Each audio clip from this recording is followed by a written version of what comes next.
Oakwood Creek, Georgia. To those who lived there, it was a place of familiar faces, Friday night football, and the comforting rhythm of small-town life. Sheriff Mark Reynolds was a part of that rhythm. He was the man you called when you needed help, the one who patrolled the streets, ensuring everyone felt safe. But behind the facade of this peaceful existence, something terrible is about to happen. Though on the surface everything appeared normal, there was something deeply wrong. A secret that would shatter the tranquility of Oakwood Creek forever. A secret that involved the man sworn to protect it. Alicia Johnson, a 17-year-old with dreams as big as the Georgia sky, found herself caught in a web of deceit, a dangerous game played by a man in a position of immense power. Her life, full of promise, would be tragically cut short. The community, once a picture of unwavering trust, would be forced to confront a shocking truth, that the very person they relied on for safety was the one who had betrayed them.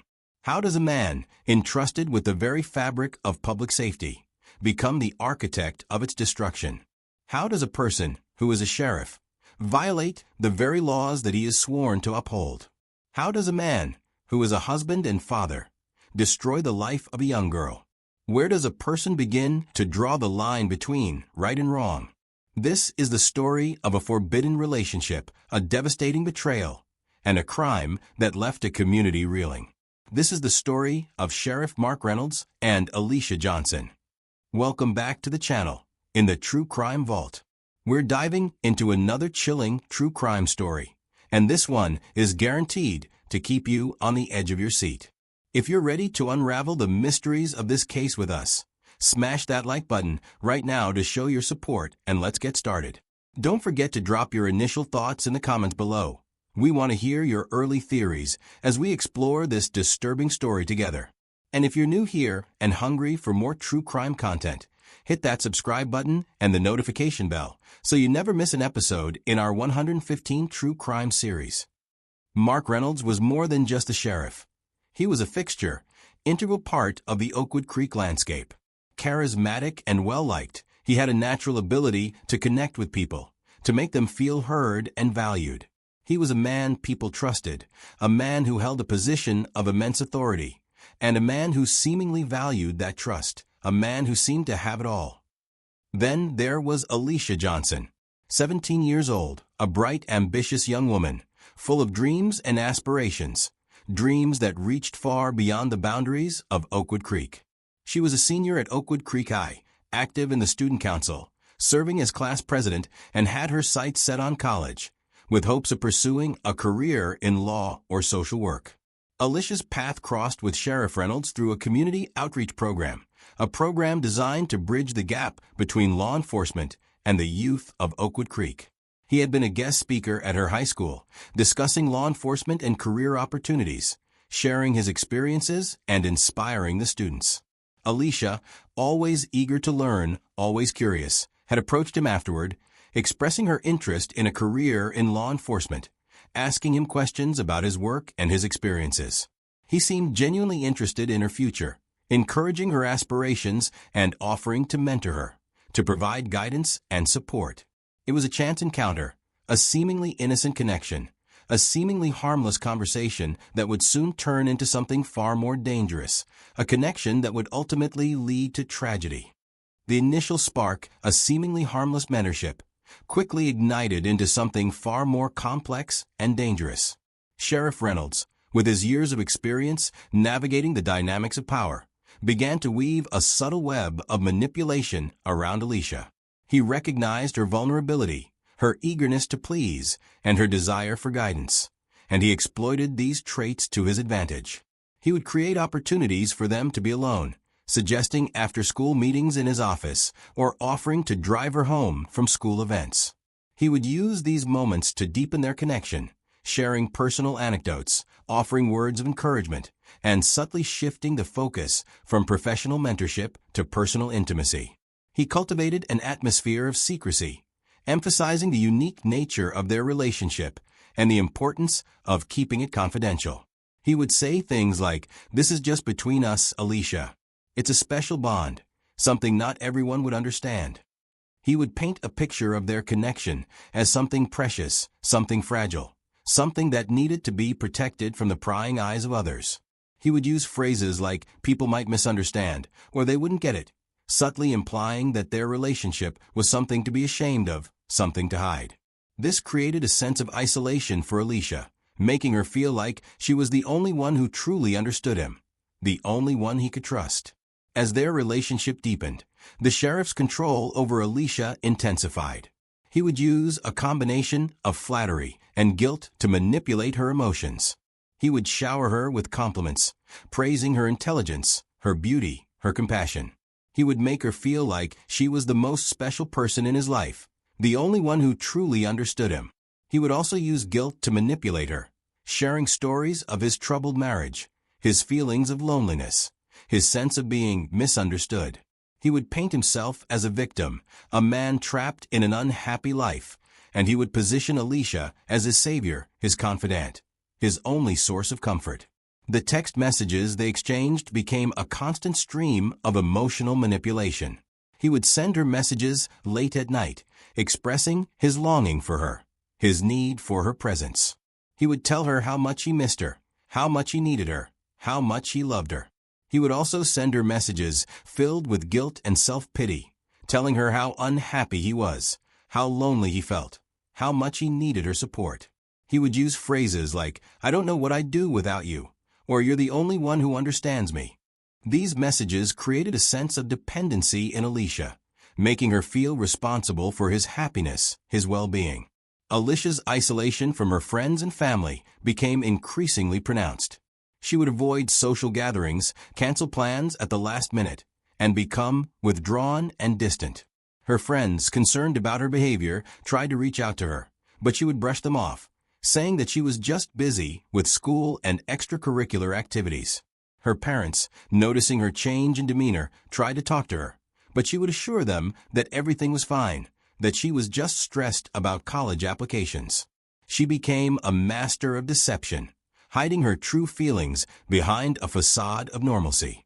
The sheriff, meanwhile, continued to reinforce the secrecy of their relationship, telling her that if anyone found out, it would ruin her reputation, her future, his career. He would use threats, both subtle and overt, to keep her silent. He made her believe that she was trapped, that she had no way out, that she was completely dependent on him. He made her feel like if she ever tried to leave, that he would destroy her. He made her feel like she was his, and his alone. The weight of the pregnancy test in Alicia's hand felt like a physical burden, a stark, undeniable truth that threatened to crush her. The initial shock gave way to a wave of nausea, not the morning sickness she had heard about, but a gut-wrenching dread that coiled in her stomach. Her mind raced, a chaotic jumble of questions and fears. How could this have happened? What would her parents say? What would her friends think? What would become of her future, her dreams, her aspirations? The life she had imagined, the life she had planned, seemed to crumble before her eyes. She knew she had to tell him. It was a daunting task, a confrontation she dreaded, but she couldn't bear the secret alone. She pictured his reaction, the man who had promised her guidance, the man who had whispered sweet nothings in her ear, the man who had stolen her innocence. She imagined his shock, his anger, his denial. She was right. His initial reaction was a mask of disbelief, a moment of stunned silence that quickly morphed into a cold, calculating anger. He paced the room, his voice rising, accusing her of being reckless, of trying to trap him, of ruining his life. He dismissed her fears, her concerns, her desperation. He focused only on himself, on the potential consequences for his reputation, his career, his family. He demanded she get an abortion, using every manipulative tactic he had learned. He told her it was the only logical solution, the only way to protect both their futures. He painted a grim picture of the alternative, a life of shame, a ruined reputation, a future of hardship. He reminded her of the power he held, the influence he wielded, the control he exerted. Alicia, already fragile and vulnerable, felt the weight of his words, the force of his coercion. She was trapped, caught between her desire to keep her baby and her fear of the consequences if she did. She felt isolated, abandoned, and utterly alone. She wanted to confide in someone, to seek help, to find a way out, but the sheriff's threats echoed in her mind, silencing her, trapping her in a web of fear and manipulation. The once gentle mentor, the man who had promised to guide her, had transformed into a monster, a controlling, threatening figure. His charm had vanished, replaced by a cold, calculating demeanor. He would berate her, belittle her, and intimidate her, using his position of authority to reinforce his control. He would remind her of the power he held, the influence he wielded, the control he exerted. He would threaten to expose their relationship, to ruin her reputation, to destroy her family. He would dangle the possibility of a future together, a life of happiness, if she did as he said. Alicia's emotional state deteriorated rapidly. She was plagued by nightmares, haunted by his threats, and consumed by guilt and fear. She felt like she was losing her grip on reality, like she was trapped in a nightmare from which she couldn't escape. She was a young woman, barely an adult, forced to make a decision that would forever alter the course of her life. She was a victim, trapped in a cycle of abuse, a cycle that threatened to consume her entirely. The sheriff's mind was a dark and twisted place.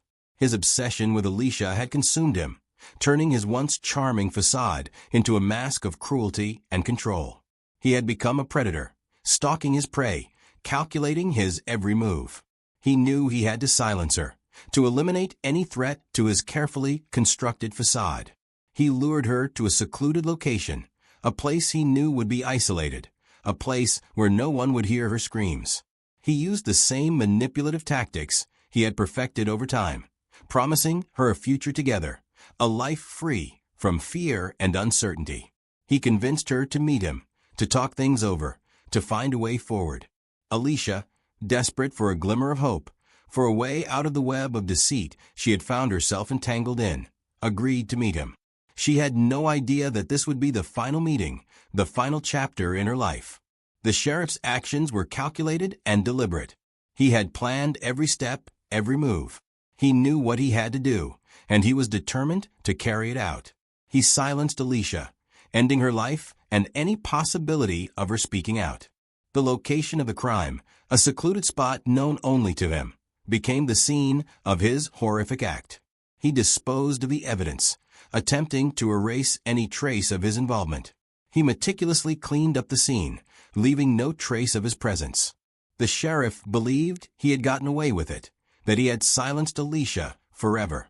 He thought he could return to his normal life, to his role as the town's protector, as if nothing had happened. But the truth, like a dark shadow, would soon come to light. The discovery of Alicia's body would shatter the illusion of peace and tranquility in Oakwood Creek. The man they had trusted, the man they had relied on for protection, had become the embodiment of their worst fears. The sheriff's carefully constructed facade would crumble, revealing the darkness that lurked beneath. And the town of Oakwood Creek would never be the same again. The initial hours following Alicia's disappearance were marked by a disorienting fog of confusion. Local authorities, led by Sheriff Brody, initiated a search, but it lacked urgency. The sheriff's demeanor was strangely detached, almost dismissive of the escalating panic rippling through the community. He insisted it was likely a teenage runaway situation, downplaying the family's frantic pleas and their unwavering certainty that Alicia would never willingly leave. As hours stretched into a day, the community's anxiety intensified.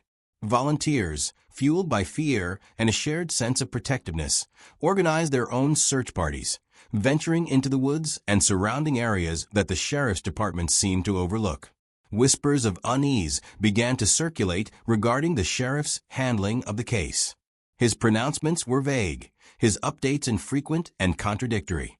He deflected direct questions, often with a curtness that struck many as insensitive, even suspicious. Eyebrows were raised when he seemed more concerned with controlling the narrative and discouraging volunteer efforts than actively pursuing credible leads. Small inconsistencies in his statements, about the timeline, about the search areas, about Alicia herself, began to accumulate, planting seeds of doubt in the minds of those who had always trusted him. The growing chasm between the community's desperate search and the sheriff's passive investigation became a stark and unsettling contrast, amplifying the fear that something was terribly wrong. The agonizing search reached its devastating climax when a group of volunteer searchers, venturing further afield than the sheriff's official teams, stumbled upon a horrifying scene deep within the woods. There, concealed beneath a thicket of trees, lay Alicia's lifeless body. The discovery ripped through the community like a physical blow. A collective gasp of horror and grief echoed through the town as the news spread, silencing the frantic energy of the search with a crushing weight of finality. For Alicia's family, the discovery was a moment of unimaginable devastation. Their worst fears were realized in the most brutal way possible. Raw, inconsolable grief erupted, a heart-wrenching display of loss that resonated deeply with everyone who witnessed it. The community, united in their sorrow, rallied around the family, offering what solace they could in the face of such profound tragedy. As forensic investigators descended upon the scene, the initial shock began to morph into a chilling realization. The forensic evidence meticulously gathered from Alicia's body and the surrounding area painted a damning picture, one that pointed directly to Sheriff Brody. Traces of fibers matching his uniform, fingerprints inside Alicia's locket found near the body, and other irrefutable links emerged, shattering the community's already fragile sense of security. The revelation that the very man entrusted to protect them was implicated in such a heinous crime sent shockwaves of disbelief and outrage through the town. The sheriff, their protector, had become their betrayer, leaving the community reeling from the double blow of Alicia's death and the monstrous deception at the heart of their trusted authority. The idyllic facade of their town crumbled, replaced by a chilling landscape of grief, suspicion, and profound disillusionment. The discovery of Alicia sent shock waves through the community, a pain we can only begin to imagine. If you've been moved by Alicia's story so far, please hit the like button to show your support for her family and for all victims of crime. Let's stand together in seeking justice. The inconsistencies in the sheriff's investigation raised serious questions, and the community's growing unease was palpable. What were your initial thoughts about the sheriff's actions at this point in the story? Share your theories in the comments below. We're curious to hear your perspectives. The search for Alicia was a desperate race against time. To stay updated on the unfolding investigation and the pursuit of justice, be sure to subscribe to our channel and hit the notification bell so you don't miss the next chapter. The courtroom became the epicenter of the community's collective trauma as Sheriff Brody's trial commenced. Every seat was filled, not just with townspeople, but with the heavy weight of grief, anger, and a desperate yearning for justice. The prosecution meticulously laid out the forensic evidence, the fibers, the fingerprints, the irrefutable links connecting Brody to Alicia's murder. Each piece of evidence presented was a fresh wound, reopening the community's raw pain and solidifying the monstrous betrayal at the heart of their town. Emotional testimonies punctuated the proceedings, tearing at the heartstrings of everyone present. Alicia's parents, their faces etched with unimaginable sorrow, spoke of their vibrant daughter, their stolen future, and the agonizing betrayal of trust. Friends and neighbors recounted Alicia's kindness, her dreams, and the chilling contrast between her innocent life and her brutal end. These testimonies were not just evidence. They were a collective outpouring of grief, a visceral reminder of the human cost of Brody's actions. The impact on Alicia's family was palpable. Their quiet dignity in the face of such profound loss served as a stark indictment of the sheriff's cruelty. Throughout the trial, Sheriff Brody maintained a chillingly detached demeanor. He sat impassively, his face an emotionless mask, betraying no remorse, no regret. His cold indifference, in the face of such overwhelming evidence and emotional devastation, further fueled the community's outrage.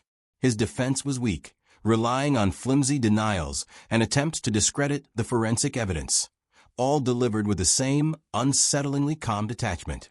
This lack of emotion, this apparent absence of humanity, only served to amplify the monstrous nature of his crime in the eyes of the jury and the community.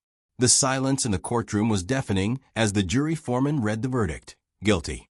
A collective intake of breath swept through the room, followed by a slow, cathartic exhale. Relief, raw and profound, washed over Alicia's family and the community. Justice, though unable to bring Alicia back, had finally been delivered. Sheriff Brody was convicted on all counts, his betrayal and brutality unequivocally condemned by the legal system. The judge, in a somber tone, handed down the sentence: life imprisonment without the possibility of parole, emphasizing the gravity of Brody's crimes, the violation of his oath, and the irreparable damage inflicted upon the community. The community's reaction to the verdict was complex, a mixture of relief, grief, and a lingering sense of unease. There was a palpable sense of closure, a collective sigh that the agonizing chapter was finally drawing to a close. However, the victory was bittersweet, overshadowed by the irreparable loss of Alicia and the shattering of their trust in authority. The verdict offered justice, but it could not erase the trauma, the fear, or the profound sense of vulnerability that had taken root in their once peaceful town. The community was left to grapple with the aftermath, to rebuild their shattered trust, and to find a way to heal from the deep wounds inflicted by the man who was meant to protect them. Justice was finally served, but the scars of this crime remain. If you believe in the importance of justice for victims like Alicia, give this video a thumbs up. Sheriff Brody's demeanor during the trial was chillingly detached. What did you make of his behavior? Let us know your thoughts in the comments. Did his actions surprise you? The verdict brought a sense of closure, but the community's healing journey is just beginning. We'll be exploring the long-term impact of this case in our next video. Subscribe now to ensure you don't miss the next story from 115 true crime stories in this channel. The trial was emotionally charged, with powerful testimonies from Alicia's loved ones. Which part of the trial testimony resonated with you the most? Share your thoughts in the comments section below. Alicia's story is a stark and devastating exploration of power, betrayal, and the profound abuse of trust.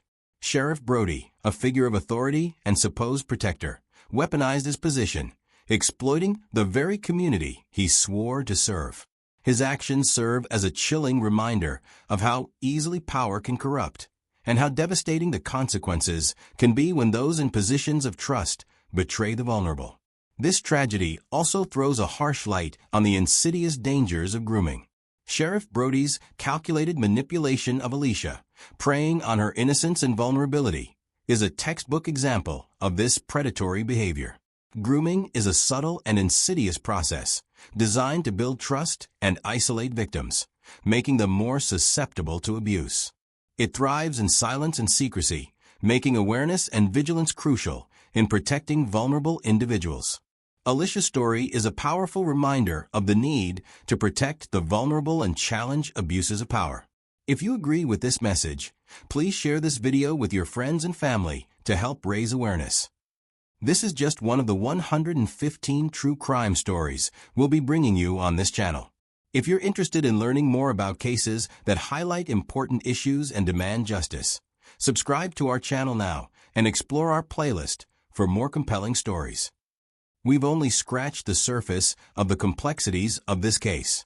In our upcoming videos, we'll delve into a case of pastor who caught his wife in bed with a member's husband. He filmed it and played it in church as revenge. Subscribe and stay tuned for more in-depth true crime investigations. We want to hear from you. What are your takeaways from Alicia's story? Leave a comment below, and let's continue this important conversation. If you found this video informative and impactful, please like and subscribe for more true crime stories delivered straight to your feed. We release new videos regularly, so there's always something new to discover.